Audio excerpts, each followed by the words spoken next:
So the first time I saw Gail Cook wandering around Bloomington, I kind of freaked out because apparently she had some legal issues and had to do community service at the Greenwich House in Valparaiso.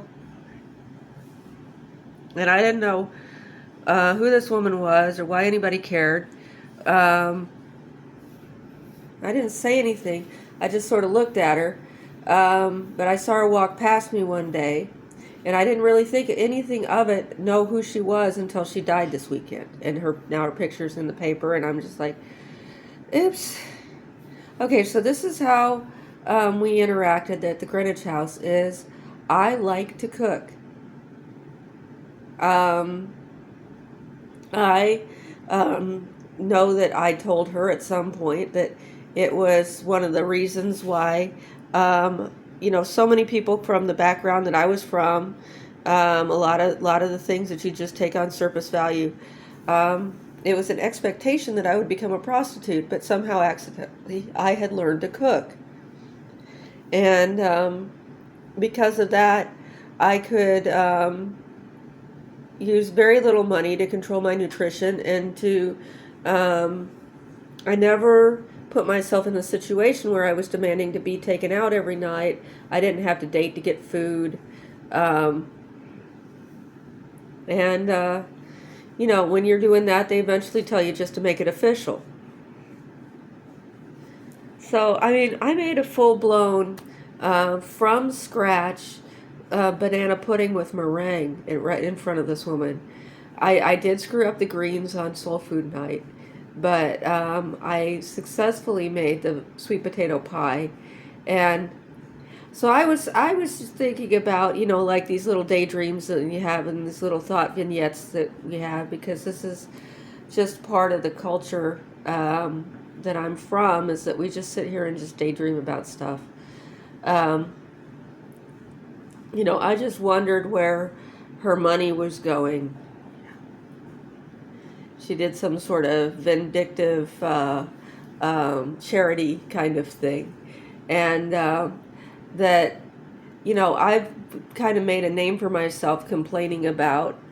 Well, see, I had just been homeless when we were talking, and I told her that, the food in Nashville was so good that it was reliable. It wasn't like the best food. It wasn't like I went to the homeless shelter the first time I had been dumped by the um, by the hospital, and it was liver night. And there was this black woman who had like this mammy persona. She would even wear the tied bandana on her head, and she made this liver soup, that liver gravy, and I was like, this is so familiar. What is it? I love it. And it was just liver. And they would get these livers, these great big chunks of cow liver from the halal butcher over at the farmer's market once a month or once a week. And so there was a Muslim community in Nashville that was making sure that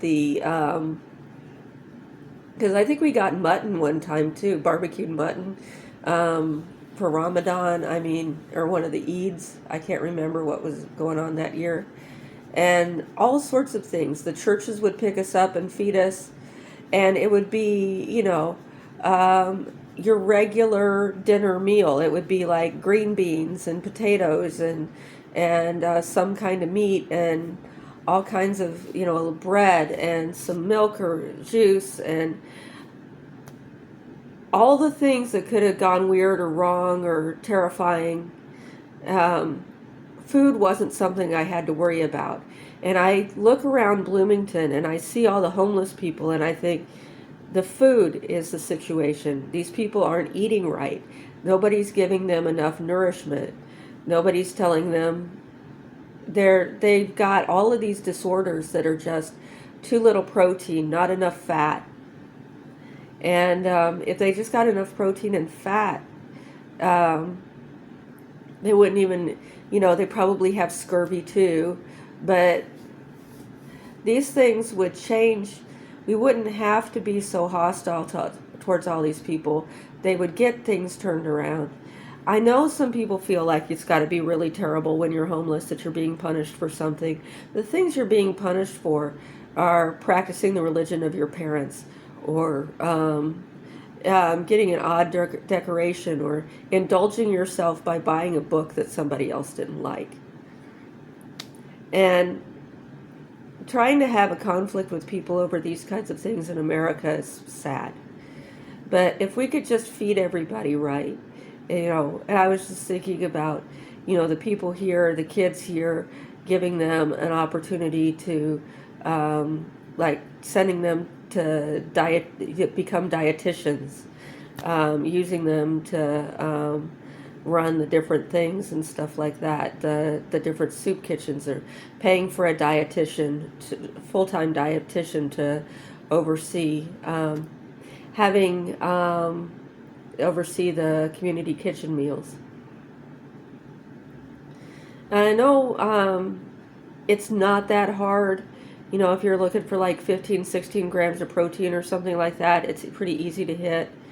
But if you gave people 20 to 24, fewer people would get hit. Fewer people would be running around screaming. There'd be more people sitting around trying to figure out what they're going to do.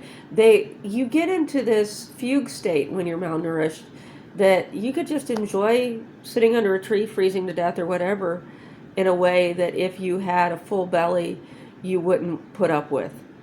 You would be going around trying to get into the programs because you're so bored. But you can't be that kind of bored if you're hallucinating because you're not eating right. So, I'm not saying I have the perfect diet. Tonight it was lentils and quinoa that have been in my freezer for a while. And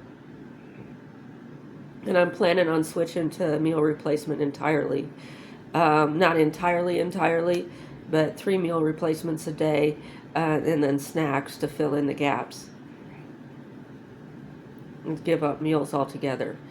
But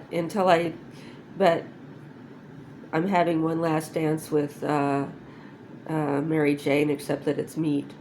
And so anyway, that's what I would do if I was an extremely wealthy person. One idea. If I had one idea and I was going to do it like that, if anybody asked me, especially because I'm mad at Carl.